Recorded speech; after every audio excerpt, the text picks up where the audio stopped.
Bom, você já deve ter ouvido a máxima de que é o olho do dono que engorda o boi, certo? Isso é verdade até certo ponto, afinal, só olhar não adianta nada ser uma boa direção. Com base em valores como honestidade, qualidade, inovação nos produtos e excelência no atendimento, a Nutripura, que há quase 20 anos atua no segmento pecuário, te dá essa direção, oferecendo os melhores produtos e serviços aos pecuaristas, garantindo resultados positivos não só no campo, mas principalmente no bolso. E eu digo isso não é da boca pra fora não, afinal eu trabalhei lá, cara. Eu vi com meus próprios olhos a competência técnica e o cuidado com o negócio do cliente. Saiba mais sobre a Nutripura em www.nutripura.com.br e fique ligado nos artigos que saem no blog Canivete, que na minha opinião é o melhor conteúdo sobre pecuária de corte que você vai encontrar na internet. Siga também a Nutripura nas redes sociais, é só chegar lá no Instagram, Facebook, Twitter e YouTube e fique atualizado sobre o que há de mais avançado na pecuária. Nutripura, o produto certo na hora certa.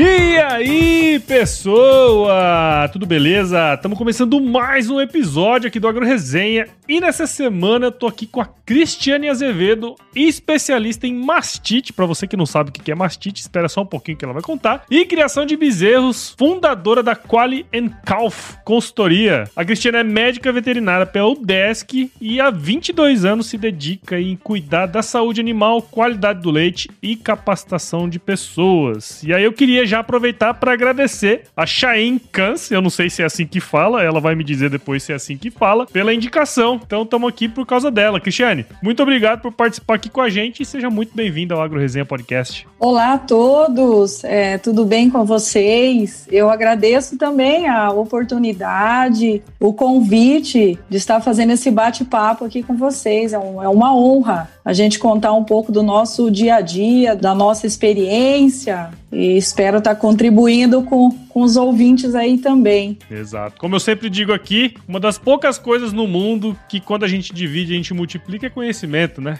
Então... Exatamente. Conhecimento nunca é demais. Nunca. Bom, e pra você que tá aí do outro lado escutando esse bate-papo, não sai daí porque tá muito legal. Firma o golpe que nós já estamos de volta. Você ouve agora Agro Resenha Podcast. Aqui, a porteira não tem tramela para quem busca se informar sobre assuntos ligados ao agronegócio. A apresentação, Paulo Ozaki.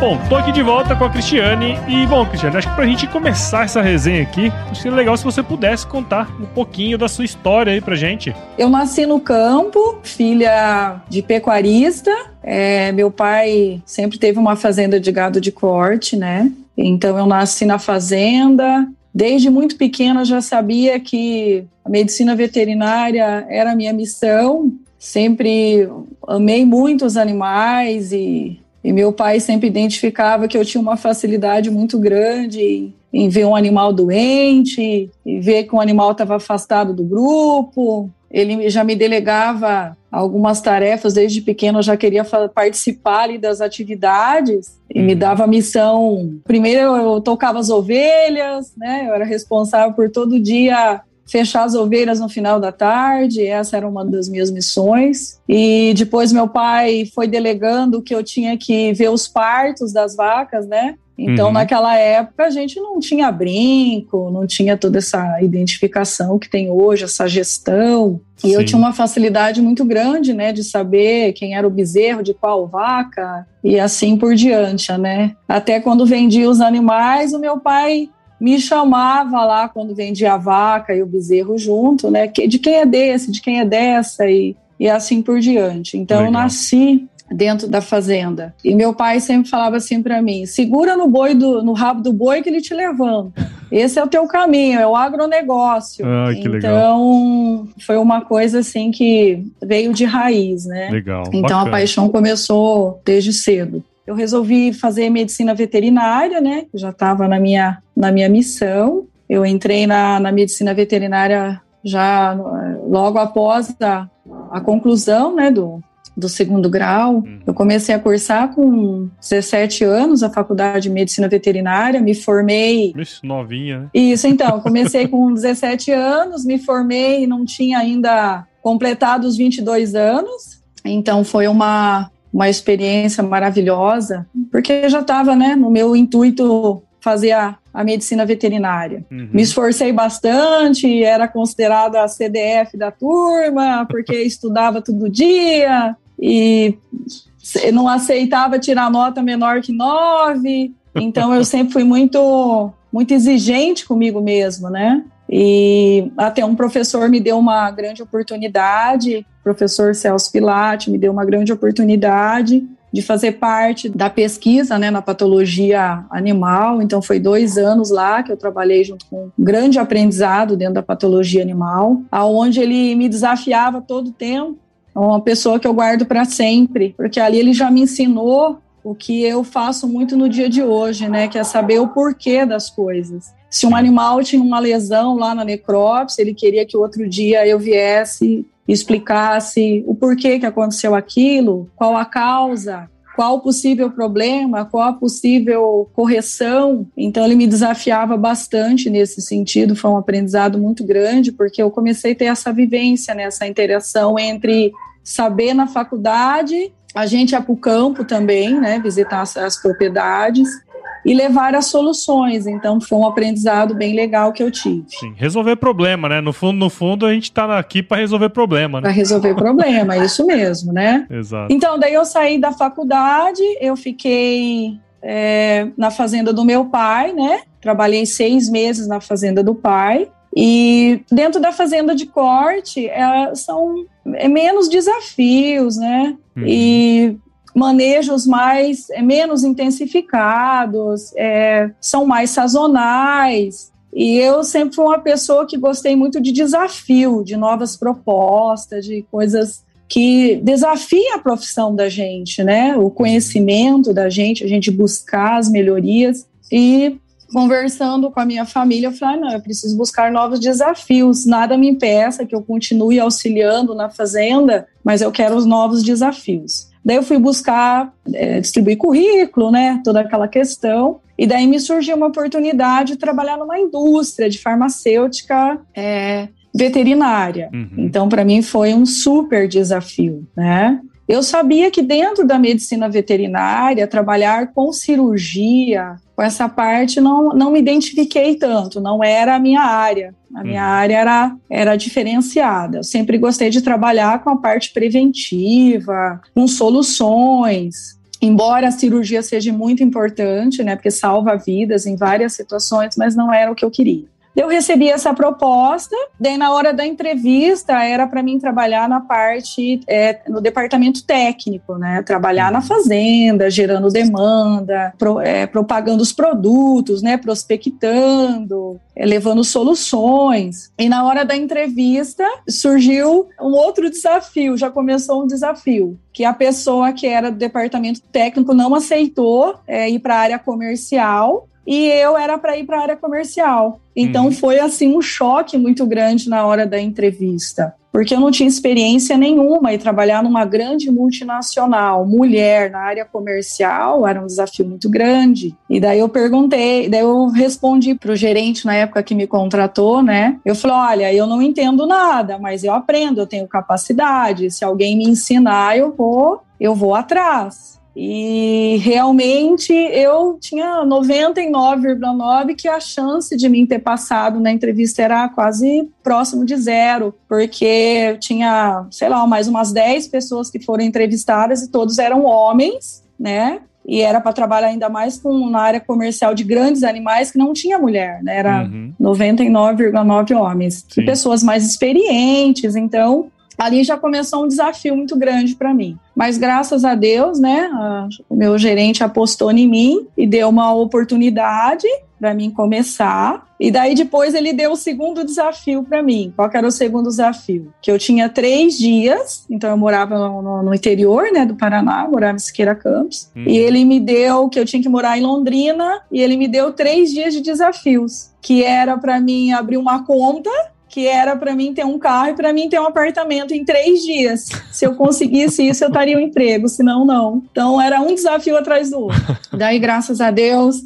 eu com meu pai, né, Deus foi iluminando, prospectando também, graças a Deus, deu tudo certo. E eu trabalhei nessa empresa por 14 anos. Então, eu comecei, vida, né? Quando eu fui contratada na área comercial, chamava Coopers, né, Coopers Brasil. Então, eu atendia o norte e noroeste do estado do Paraná, era uma região enorme. Então, foi um desafio muito grande, porque não tinha mulher, né? Eu era a única perante todos, assim. Então, a dificuldade até do cliente negociar com uma mulher inexperiente. Então, foi um desafio muito grande. Mas nada impeça que a gente tenha força de vontade e seguindo o coração da gente, claro, com boas orientações também a gente não consiga, né? Legal. Ô Cristiane, uma coisa assim que eu achei bem interessante, né? Você comentou, nem estava muito aqui no roteiro, mas interessante como a decisão de alguém lá atrás impacta tanto na vida da gente, né? Uma pessoa confiou que você poderia desempenhar a função, né? E de repente hoje você se tornou quem você é, né? Talvez um pouco por causa daquela decisão daquela pessoa. Eu acho isso, direto aqui no podcast tem umas histórias assim, né? Uma pessoa tomou uma decisão de dar uma oportunidade e depois a pessoa virou quem ela é, né? Então eu acho isso uma parte bem interessante aí da sua história, né? Não, eu devo demais, né? O Francisco, o nome, até a gente chamava ele de Chico, né? Ele não tá mais entre nós, ele tá lá com o Papai do Céu, mas ele foi uma pessoa que apostou muito em mim. E ele foi muito criticado, né? Por mim ser uma mulher. Você é louco, você é doido, contratar uma menina, porque eu tinha 18 anos, para assumir um cargo de alta responsabilidade, com cotas, com metas, com quase a metade do Paraná para atender. Então, ele apostou muito em mim. Então, foi muito importante. E no meu primeiro ano de venda, né, eu tive um case de sucesso muito grande, que era uma região que vendia 300 mil doses de vacina contra febre aftosa, e eu vendi 1.200.000, 1.300.000, e eu tirei a maior vendedora da região sul. Então, ele, tipo assim, olha aqui, né, o que eu falei para vocês, eu lembro quando eu ganhei o prêmio na empresa, ele teve que pegar o microfone e fazer o discurso, porque só quem sentiu na pele, como eu senti, né, todos os desafios, e a gente, quando tem força de vontade, a gente segue em frente. Sem dúvida, sem dúvida. E depois eu fui indo para o departamento técnico, né, da empresa. Eu assumi daí depois com a fusão, houve 2002, 2003 a fusão com a Schering e com a Coopers, 2 grandes empresas. Eu fui para o departamento técnico, daí eu comecei a assumir todo o estado do Paraná, né? Então eu comecei com leite, conheci mais a pecuária de leite em 2004,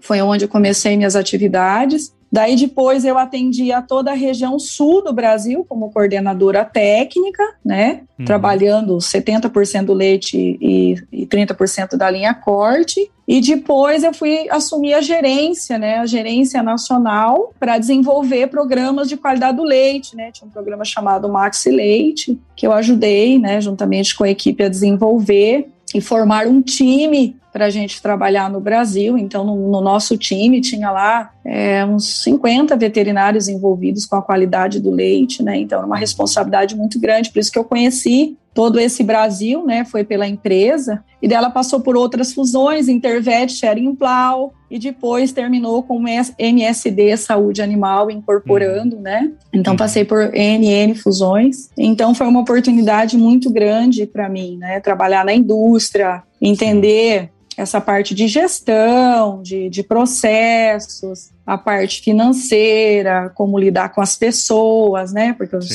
fui gerente também. E foi um amadurecimento muito grande. Eu devo muito à minha empresa, né? Sim. Por toda essa oportunidade. Sim. E depois de 14 anos eu resolvi a carreira solo, né? Vamos desenvolver a carreira solo. E daí fundei a Qualical Consultoria. Legal.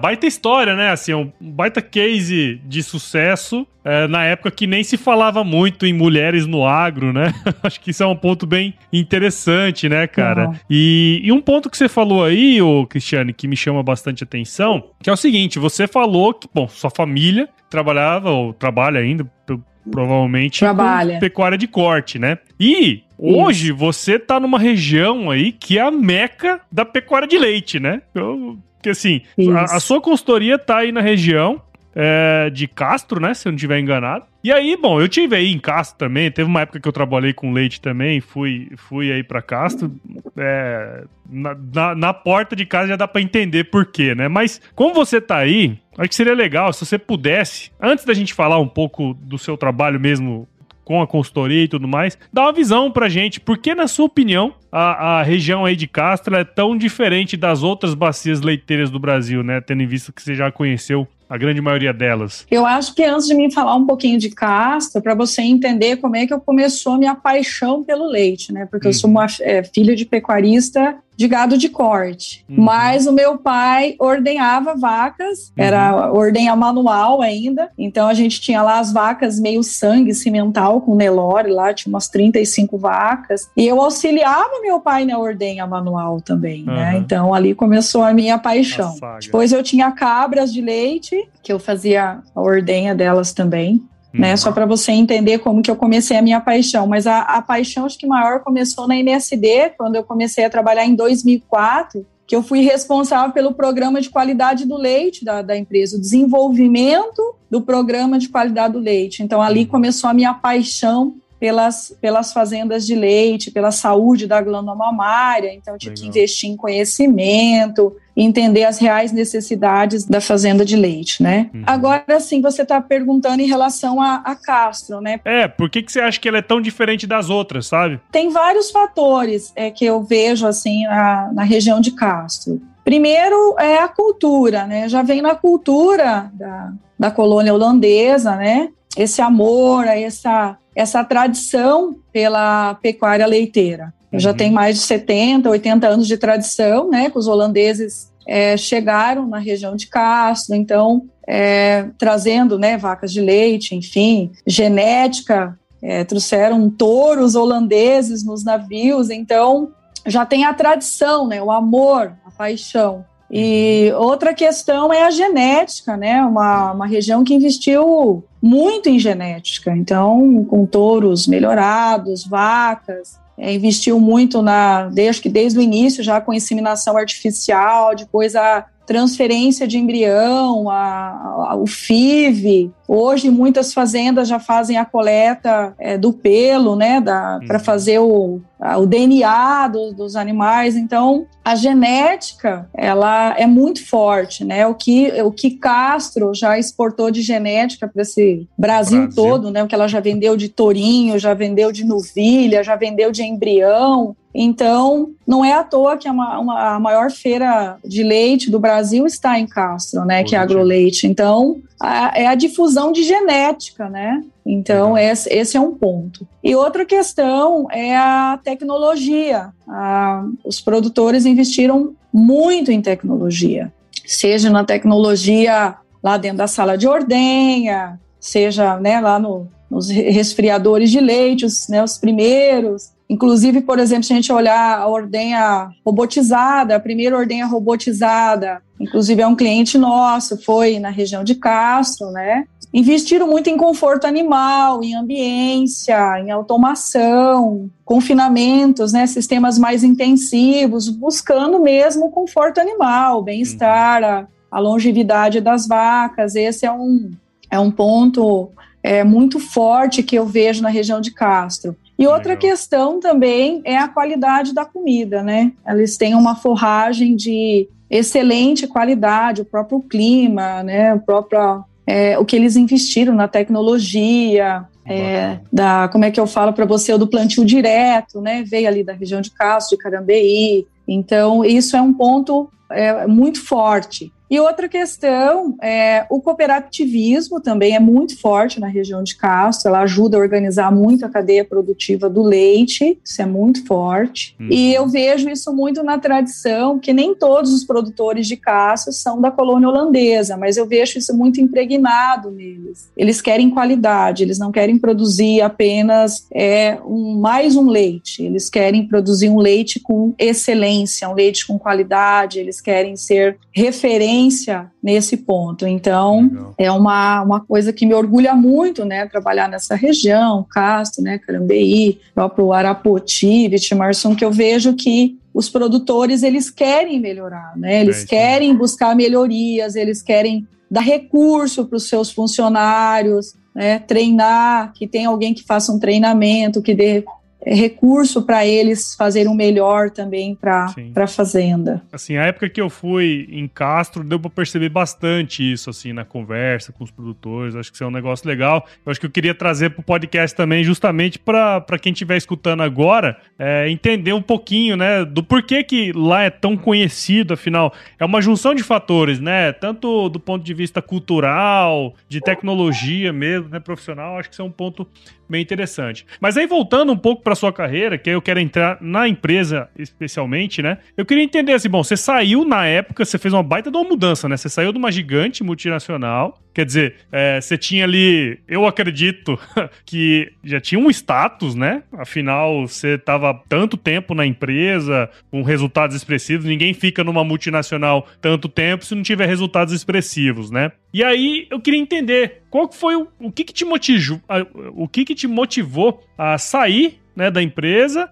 e se tornar uma empreendedora no Brasil, né? Porque você pode ser empreendedora, mas no Brasil você tem que ter 15 vezes mais preparação, né? Como é que foi esse processo para você? Foi muito difícil essa transição. Foi uns 2 anos ruminando esse pensamento, porque era uma empresa excelente, como você falou, eu já tinha a minha carreira lá, eu tinha certeza no passado que eu ia encerrar a minha carreira na empresa, porque eu tinha uma paixão muito grande pela empresa, pelo programa que eu ajudei a desenvolver, pelas pessoas, né, que a gente tinha um relacionamento muito grande, mas eu precisava, até quando eu pedi a minha demissão, né, não foi muito fácil isso, né, até para a empresa aceitar, pelos colegas foi um choque muito grande. E daí quando eu falei para o diretor da empresa, eu falei, olha, já ajudei muito a empresa, já ajudei a desenvolver, né, os meus materiais vão ficar aí, que quando a gente sai a gente tem que assinar, que a partir do então é propriedade da empresa, mas agora eu preciso ajudar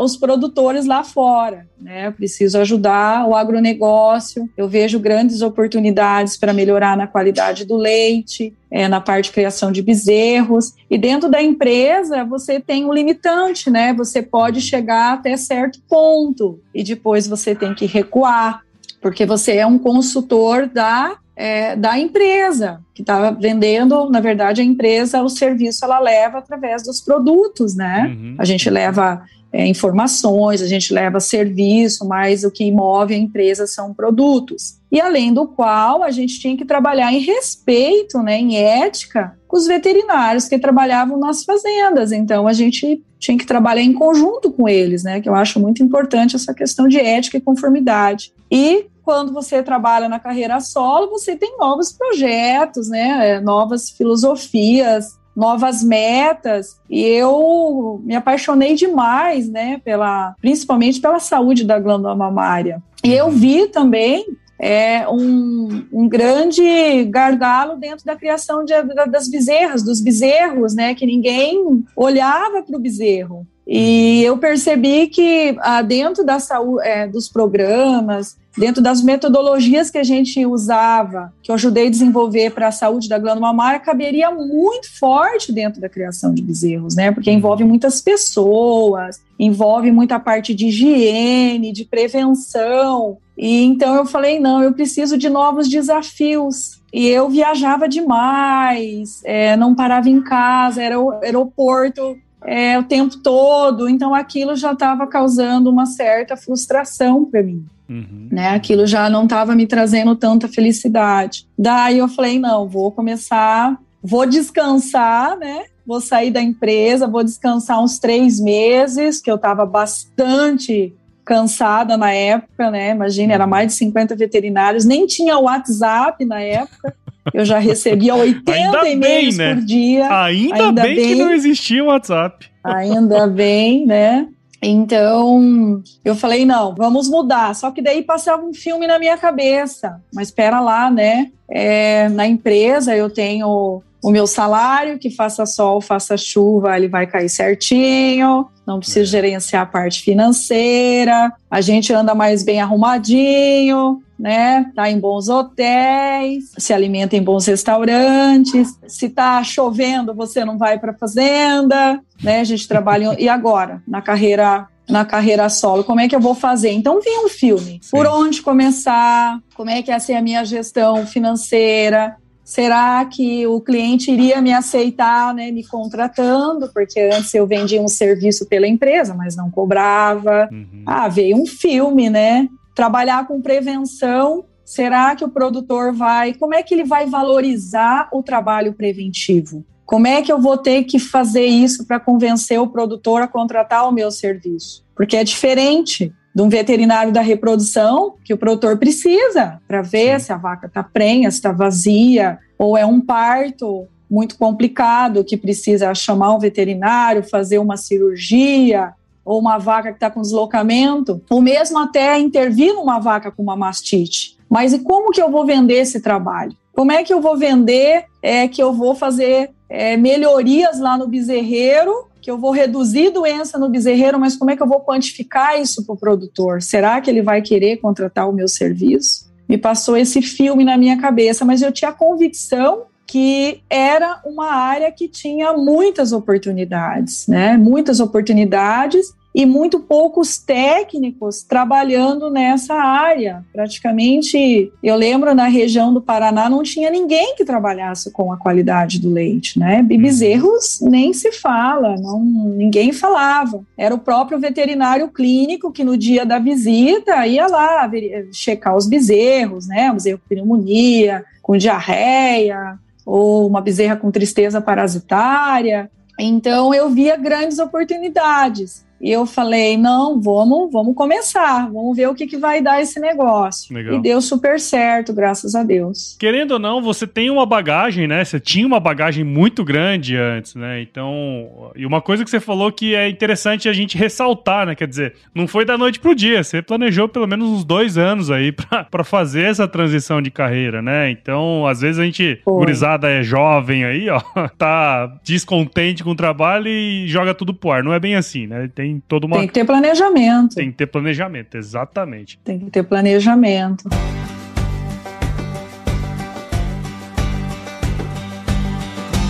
E aí, tá curtindo o bate-papo, cara? Espero que sim. Mas eu tô passando aqui para te dar um recadinho. A missão da Stoller é transformar conhecimento em inovação para a agricultura, gerando valor a todos os envolvidos. Por mais de 50 anos, ela transforma conhecimento em inovação no esforço de impulsionar as culturas a alcançarem seu máximo potencial genético e atingir altas produtividades. E quando se trata de conhecimento, você pode encontrar tudo sobre fisiologia, nutrição e biologia de plantas no podcast Campo On, produzido pela Stoller. Lá, um time de especialistas aborda assuntos relacionados às principais culturas agrícolas e, como você já sabe, você pode escutar quando, onde e como quiser. Aprimore o seu conhecimento no site da Stoller, o www.stoller.com.br.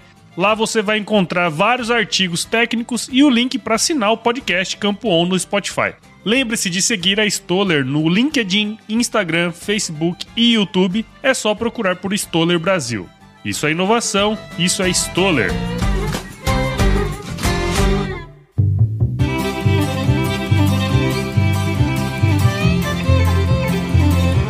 E aí, entrando no cerne mesmo do seu trabalho na consultoria, né? Eu lembro que você mandou para mim um material aqui que eu achei bem interessante, né? Você falou assim, a gente trabalha aqui em 4 pilares. Né, basicamente o trabalho da Qualical são 4 pilares, né? Conta um pouco pra gente como que você desenvolve esses 4 pilares aí na consultoria. A sua pergunta foi bem interessante. Até quando eu dou treinamento, né, dou palestra, o pessoal fala assim, não, onde você tirou essa referência? Qual livro foi, né? a senhora, a doutora, tem PhD? Falo, não. O meu PhD, o meu mestrado foi no campo. Não tem um livro que tenha uma metodologia definida. Quem vai definir é a gente no dia a dia. Então, eu fui com o dia a dia identificando a melhor metodologia, né? O passo a passo de como seria entrando na fazenda, resolvendo problemas, dando soluções e chegando aos resultados. Então, a gente vai construindo isso. E todo ano eu faço uma autoavaliação. Opa, acho que nós já estamos numa versão mais aprimorada de tudo isso. Vamos mudar mais um ponto aí dentro do nosso trabalho.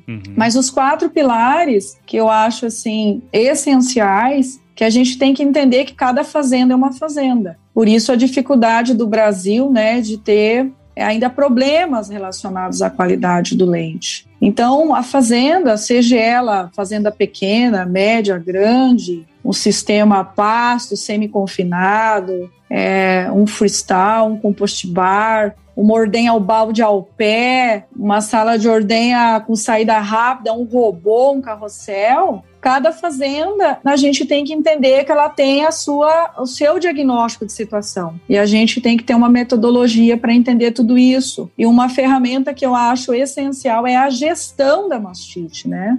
Talvez essa parte de gestão veio forte da empresa que eu trabalhei, porque a gente sempre foi muito numérico. Sim. Gestão de números, gestão de resultados. Se isso não deu certo, é porque que esse número não deu certo. Então, essa parte é muito forte dentro do nosso trabalho, que é a gestão dos números, né, dos indicadores. Então, a gente sempre fala que a visita da Qualicalf, ela não é a visita no dia na fazenda, elas são em 3 etapas. Existe a preparação antes da visita, que a gente vai checar todo o banco de dados da fazenda. E isso também eu fui construindo com o tempo, esse banco de dados. Tinha indicadores que já tinha sendo avaliados em outras realidades já fora do Brasil, por exemplo, Estados Unidos, né? Europa, eles são muito fortes nessa parte de gestão, né? O veterinário, ele é muito mais o consultor de números do que o veterinário que vai lá e vamos fazer operacional, vamos dizer assim, né? Então, a gente avalia todo o banco de dados da fazenda, seja da parte de criação de bezerros ou da parte de mastite. Então, a gente criou todas essas planilhas, essas fichas. Começamos no passo a passo, né? O que era o mais importante, o que era o mais urgente. Depois, a gente foi aprimorando esse banco de dados. E daí, nesse banco de dados, a gente faz um diagnóstico de situação para chegar para a fazenda e falar, a CCS, ela está 200 mil, teoricamente ela está boa, mas dentro do indicador de novilhas, a saúde das nossas novilhas, as primíparas em lactação não estão boas. E as soluções para a gente fazer são essas, os fatores de risco são esses. Então, a gente trabalha muito forte essa parte de dados, né? Que até as fazendas, elas tinham muitos dados. Mas um dado, sem gerar uma informação, não gera um plano de ação. E Sim. Fica aquele banco de dados enorme. Que... Papel, né? Controle leiteiro, ficha, caderno, que não gera nenhuma informação. Então, acho que a primeira etapa é organizar esse banco de dados e, nesse banco de dados, gerar um indicador, uma informação, né? Esse é o nosso forte mesmo, né? Essa gestão, essa análise de indicadores, né? Tanto na parte de criação de bezerros como na qualidade do leite. Depois, a gente vai com os números, não só com os números, a gente vai saber se tá bom ou tá ruim, né? A gente dá um norte, porque contra um dado não há um contra-argumento, né? Sim. Então, se o dado tá falando que não tá bom, e você chega lá na fazenda, falar com o gerente ou supervisor, não, mas está ótimo, está excelente. Não, algo precisa ser visto. Então, entra as nossas visitas, né, para a gente fazer as auditorias nas fazendas, né, fazer as diagnósticos de como que estão os fatores de risco. Se aquele número não está bom, seja um surto de mastite ambiental, algum problema deve estar tendo.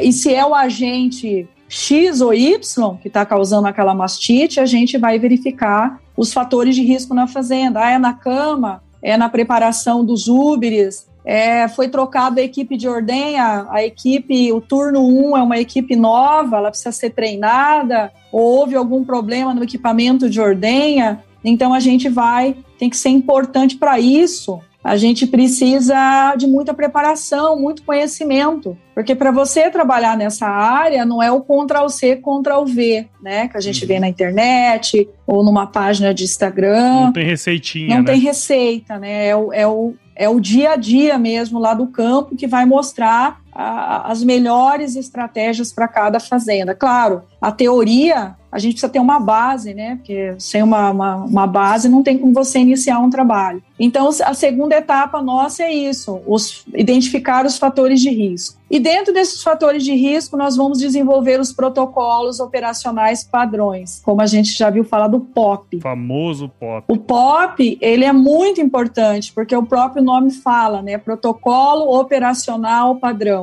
Então, você vai descrever de uma maneira simples o passo a passo para toda a equipe da fazenda, está fazendo igual, todo dia, do mesmo jeito, da mesma maneira. É uma maneira de padronizar o trabalho. Então, tudo dentro da nossa empresa tem o protocolo operacional padrão. Eu acho muito importante para quem está ouvindo também, a gente tem que deixar todas as recomendações por escrito. Demanda tempo? Demanda. Né? Demanda muito tempo. Fazer um protocolo operacional padrão não é uma coisa simples, porque cada fazenda é uma fazenda. A gente tem quase 20 fazendas, cada ordenha é de um tipo, é de um jeito, é com um número de pessoas diferente, e a gente tem que entender que não existe uma receita de bolo. Sim. Um protocolo de tratamento de mastite, um protocolo de pneumonia no bezerreiro, não existe uma receita que funcione para toda a fazenda. E o importante é deixar por escrito, porque se dá algum problema na fazenda, não, mas a doutora não disse, não, mas eu entendi que era assim, não, mas não foi falado. Então, deixar por escrito é muito importante, que faz parte da nossa terceiro dia de visita que a gente fala, que é entregar os relatórios para as fazendas. Tudo que a gente faz na fazenda, a gente entrega um relatório, a gente avalia os checklists de execução lá dentro da sala de ordenha, os checklists, como é que está a situação do bezerreiro, a higiene, o colostro, como é que está a cura dos umbigos. Então, é muito importante a gente levar esse tipo de informação também, né? Sem dúvida. E dentro das nossas etapas também é o treinamento das pessoas, que eu acho que está no terceiro ponto dos nossos pilares, mas é uma das coisas mais importantes na fazenda, são as pessoas. E nós, médicos veterinários, nós somos treinados a mexer com animal, que é importante. Exatamente. A gente saber fazer a leitura no animal, né? Entender a linguagem corporal do animal, entender as doenças, as enfermidades, os problemas do animal, mas a faculdade não nos ensina a mexer com gente, com pessoas, com gestão, né? E quando eu falo de gestão, não é só a gestão da saúde também, a gestão financeira da empresa, né? A gente como consultor, gestão de pessoas, que é uma parte importante dentro dos nossos pilares da Qualicalf. Gerenciar pessoas. E gerenciar pessoas não é só treinar, que é importante também, é motivar, é facilitar os processos, é ter metas, é comemorar as metas, né? Exato. E isso acho que é uma coisa que uma das minhas maiores paixões também, além de mexer com os animais, é o amor pelas pessoas. Eu amo mexer com as pessoas, né? E é muito importante isso, porque às vezes a gente está tendo um problema lá no setor de ordenha, que envolve muita gente, e às vezes não é nem a parte técnica da mastite, não é o pré-dipping, não é a secagem dos tetos, é a administração de conflitos. Então, às vezes as pessoas estão desmotivadas e a gente precisa ter essa sabedoria, né? Ter essa humildade, essa simplicidade de saber que eles fazem parte da nossa extensão do nosso trabalho. Então, as conquistas nossas é a conquista de toda a equipe da fazenda. Claro que o dono precisa entender da nossa recomendação, né? Ele precisa comprar a nossa ideia, porque é o dono que está fazendo todo o investimento. O gerente tem que comprar a nossa ideia, o supervisor, mas as pessoas também também precisam comprar a nossa ideia, né? Então, essa é uma parte muito forte dentro da nossa empresa. E para finalizar, para não me alongar mais, é a parte de monitoramento, que a gente precisa monitorar. Porque eu sempre falo, dentro da qualidade do leite, existem 3 etapas importantes. Primeiro é você tirar a fazenda de uma situação de emergência. A fazenda está com 1 milhão de célula somática, ou o bezerreiro está com 20% de taxa de mortalidade na fase de aleitamento, que é uma situação emergencial, e a gente trazer para uma situação de equilíbrio, né, vamos se dizer. Não é da noite para o dia que uma fazenda de 1 milhão vai para 200, 150 mil de quantidade de célula somática, mas você vai trazer ela para ela respirar. Esse é um ponto. Um segundo ponto, a gente realmente correr para uma meta mais afinada. Vamos chegar em 200 mil, a taxa de mortalidade do bezerreiro era 20%, vamos trazer para 10%, que agora vamos trazer para 5%, que agora vamos trazer para 3,5% de mortalidade, né? Uma segunda etapa. E a terceira, que é a mais importante, que eu acho que eu estou nessa fase hoje, porque as fazendas já fazem muito tempo, né? A maioria quase 8 anos de trabalho, que é uma fase muito complexa, que é manter no topo, né? Manter o resultado. Exatamente. Essa é uma fase bastante complexa, né? No ponto de vista de nós, junto com a equipe, e do ponto de vista meu como consultora, porque daí parece que o produtor nem te enxerga mais, né? Porque às vezes a CCS saiu de 1 milhão, baixou para 100 mil, 80 mil e continua naquele patamar. Mas espera lá, acho que eu não preciso mais do consultor, né? Acho que todo mundo já sabe aqui, já está 100% resolvido. Então esse é um desafio também, né? Para nós como consultor, para estar mostrando, né, para a fazenda que realmente ainda nós estamos bem, porque nós estamos trabalhando no monitoramento. Sim. Essa palavrinha é mágica, porque se a gente parar de monitorar, o resultado volta e rapidinho para trás. Para você ter um surto de mortalidade no bezerreiro é dinâmico. Para você ter um surto de mastite é de hoje para amanhã. Mas e para você baixar a CCS, para você fazer todo um programa de controle de mastite, não é a curto prazo, né? É de médio a longo prazo. Então, essa quarta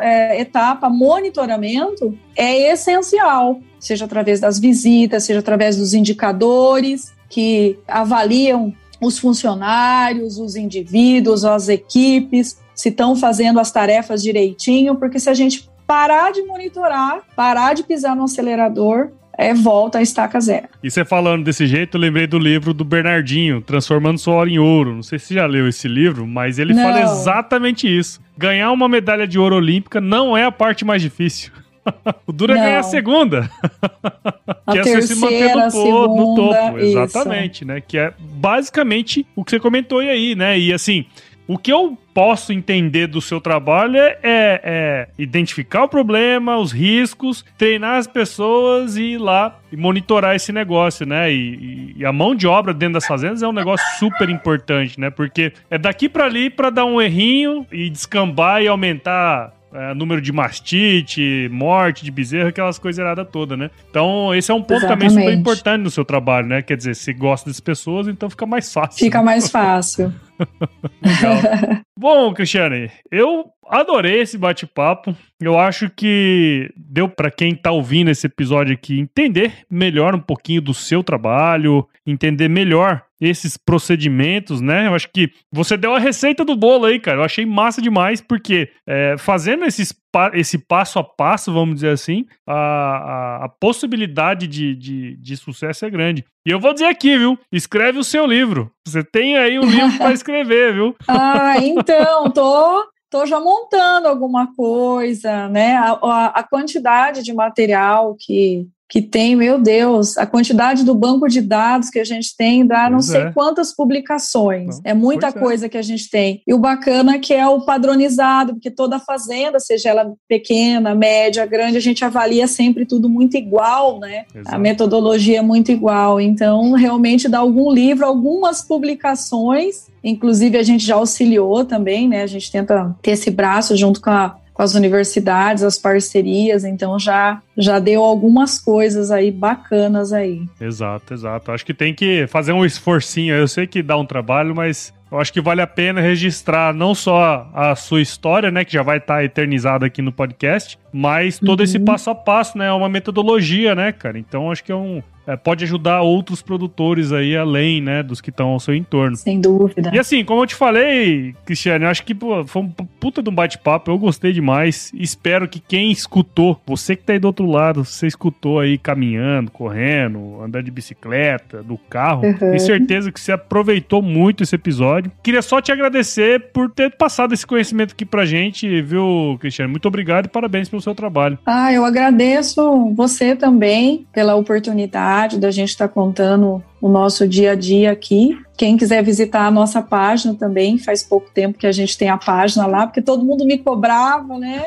Quantos treinamentos eu já fiz por esse Brasil, para veterinário, para técnico, para produtor, para estudante. Eu falei, não, vamos então, a pedido do público, a gente tem a nossa página do Instagram lá, Cristiane Qualicalve, e a gente está fazendo com muito carinho e tentando passar esse nosso dia a dia da prática, do nosso dia a dia. Espero estar contribuindo também com os nossos seguidores lá. E eu fiquei muito feliz pela oportunidade aí também do convite aí, tá? E assim, eu acompanhei a página, né, até antes de entrar em contato. Acho que tem muito material bacana, então se tiver aí do outro lado escutando e quiser lá acompanhar a página, vai estar também na descrição do episódio aqui, tá certo? Bom, Cristiane, agora nós vamos chegar aqui na parte final do nosso podcast, que é o nosso glorioso quiz. Vamos nessa? Vamos nessa, vamos lá.